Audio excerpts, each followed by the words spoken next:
Isa sa pinakaayaw nating pakiramdam yung minamanipula tayo, yung kinokontrol tayo, di ba? To the point na ginagawa na natin pala yung mga bagay na gusto nila na hindi natin namamalayan. O kaya naman, pakiramdam mo sunod-sunuran ka na sa taong gusto mong makasama hanggang sa pagdating. Ito yung mga senyales, kapatid, na yung partner mo manipulative. Kung interesado ka malaman kung ano-ano itong mga to, tara, pag-usapan natin yan. Just keep on watching.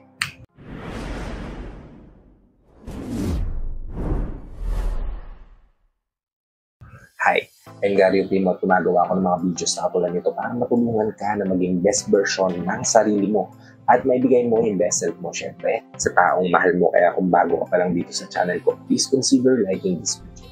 Hit the subscribe button and the notification bell para lagi ka updated sa mga videos na katulad nito na i-upload pa natin sa inaharap. Kung ganito yung partner mo, yung pakiramdam mo, minamanipula ka, kinokontrol ka, yung palagi siyang may paraan para gawin mo yung bagay na gusto mo, red flag yan, kapatid. Senyalis na hindi ka magiging masaya din sa relasyon na tatahakin yung dalawa. Ito yung mga senyalis na mayroon siyang manipulative personalities. Una, kapatid, kapag nag-i-instill siya ng self-doubt sa'yo, madalas mo na bang nararamdaman na parang wala ka ng confidence sa sarili mo, na nalalagpasan ka na ng ibang tao dahil yung partner mo hindi naniniwala sa kung anong meron ka. Instead na tulungan ka niyang mag-grow, palagi niya pang sinasabi sa'yo yung mga pagkakamali, dahilan para mag-doubt ka lalo sa sarili, mawalan ka lalo ng confidence, hindi ka lalo mag-shine. Pag ganyan na yung nararamdaman mo sa relasyon, malamang sa malamang, kapatid, yung partner mo na yan, merong manipulative personality. Ikalawa, kapag sobrang galing niyang mag-guilt trip, hindi kung ikaw mismo alam mo sa sarili mo na masaya kang ginagawa yun, tapos bigla ka niyang papasukan ng mga bagay na pwedeng maging dahilan para mag-guilty ka na gawin yung bagay na yun. Kahit alam mo sa sarili mo na yun talagang gusto mong gawin, hindi mo na lang gagawin dahil nag-guilty ka na gawin yun. Kapag ganyan yung nararamdaman mo sa partner, malamang sa malamang kapag yung partner mo na yan, meron siyang manipulative personality. Ikatlo, kapag lagi siyang nag-take advantage siya, kabaitan mo. Siyempre, meron tayong soft side, di ba? Na usually hindi natin napakita sa ibang tao.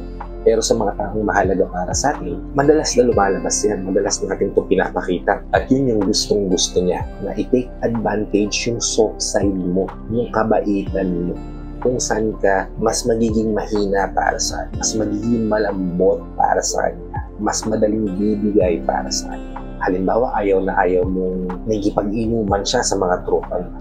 Lalambingin ka niya, paparamdam niya sa iyo yung mga bagay na hindi mo na halos maramdaman sa kanya. At syempre, bilang partner niya, ang gagawin mo, papayagan siya dahil minsan mo lang nararamdaman yung gano'n, di ba? Minsan lang siya nagpapakute sa iyo, minsan lang siya naglalambing sa iyo, di ba? Pag ganyan yung partner mo, malamang sa malamang, may manipulative personality. Ika-apat, kapag nagpapakalat siya ng mga maling impormasyon on purpose.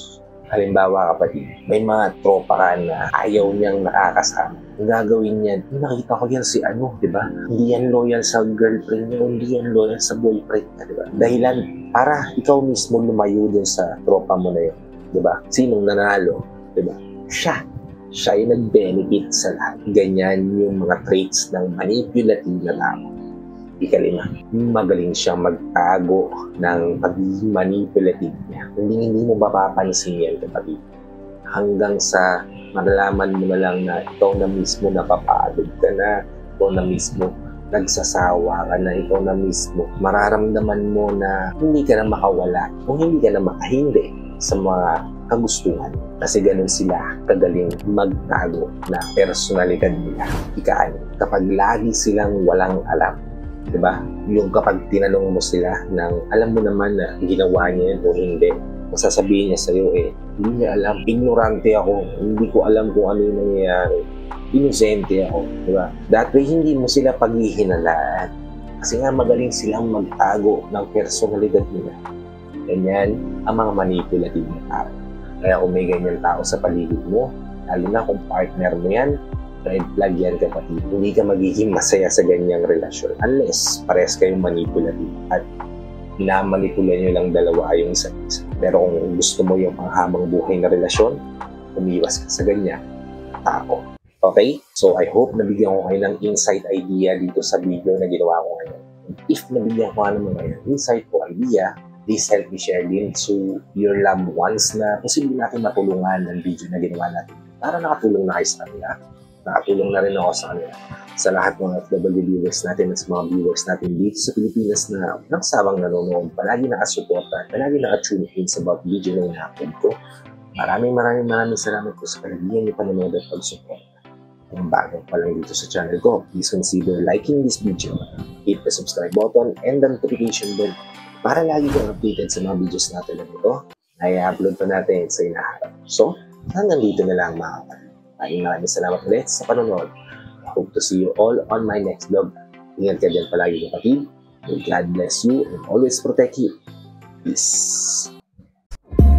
Whenever your heart is broken, don't ever forget you're golden.